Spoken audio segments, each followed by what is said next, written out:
ప్రస్తుతం ఇప్పుడు మనతో పాటు లాల్ దర్వాజా సింహవాహిని ఆలయానికి సంబంధించిన అర్చకులు కార్తికేయ గారు ఉన్నారు. సో మాట్లాడే ప్రయత్నం చేద్దాం. నమస్తే గురుగారు. చెప్పండి అమ్మా. ముందుగా మీకు ఆషాఢ మాస బోనాల శుభాకాంక్షలు. మీకు అందరికీ కూడా.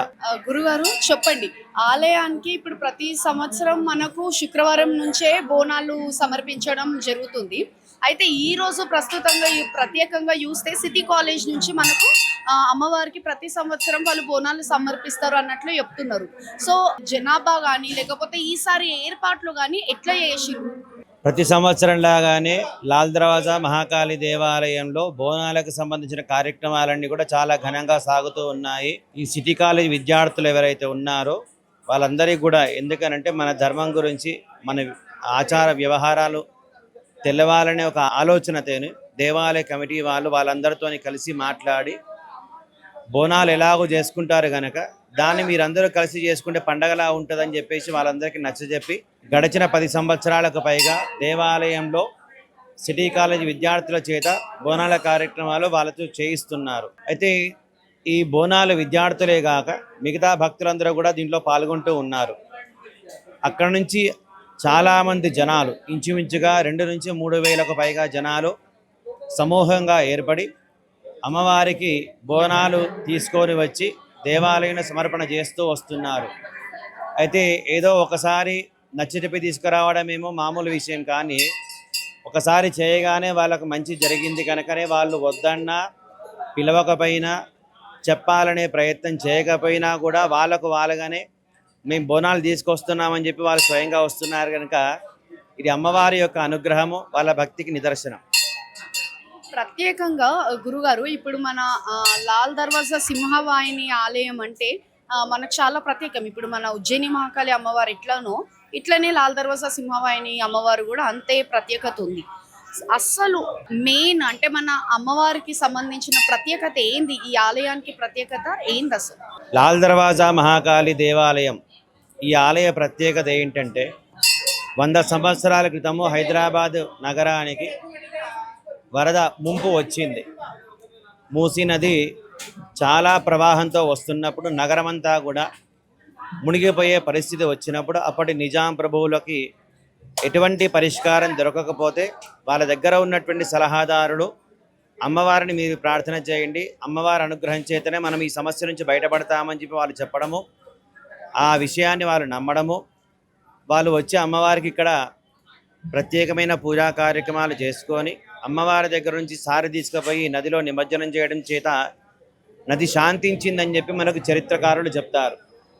అయితే ఇదే విషయాన్ని మేము గడిచిన 4 సంవత్సరాల క్రితం కూడా హైదరాబాద్ నగరానికి ఇదే విధంగా వరద వచ్చి నగరమంతా విపరీతమైన నీళ్లతో మునిగిపోయే పరిస్థితి వచ్చినప్పుడు కూడా అప్పటి ప్రభుత్వ అధికారులు ఇదే దేవాలయానికి వచ్చి మళ్ళీ అమ్మవారిని ప్రార్థన చేసి పూజా కార్యక్రమాలు చేసుకొని అమ్మవారి దగ్గర నుంచి సారి తీసుకుపోయి అమ్మవారికి మనస్ఫూర్తిగా పూజలు చేసుకుని ఈ సారినంతా కూడా నదిలో, అంటే మూసీ నదిలో నిమజ్జనం చేయడం చేతనే నది శాంతించి వర్షాలు ఆగిపోయి మళ్ళీ జనాలు ఊపిరి పీల్చుకున్నారు. ఇది మేము ప్రత్యక్షంగా చూస్తున్నటువంటి సంఘటన కనుక అమ్మవారి యొక్క లీలలు 1, 2 అని కాదు, ఇలాంటివి ఎన్నో ఉన్నాయి. భక్తులు వాళ్ళకు ఉన్నటువంటి కోరికలు, సంతాన విషయం కానీ, కళ్యాణ విషయం కానీ, ఏదైనా ఆర్థిక సమస్యలు కానీ, ఎటువంటివైనా సరే ఎవరైతే నిజమైనటువంటి భక్తి శ్రద్ధల చేత అమ్మవారిని సేవిస్తూ ఉన్నారో అమ్మవారు వాళ్ళందరికీ కూడా సరైన సమయంలో పరిష్కారాలు చూపించుకుంటూ అందరినీ తను అనుగ్రహిస్తూ వస్తుంది.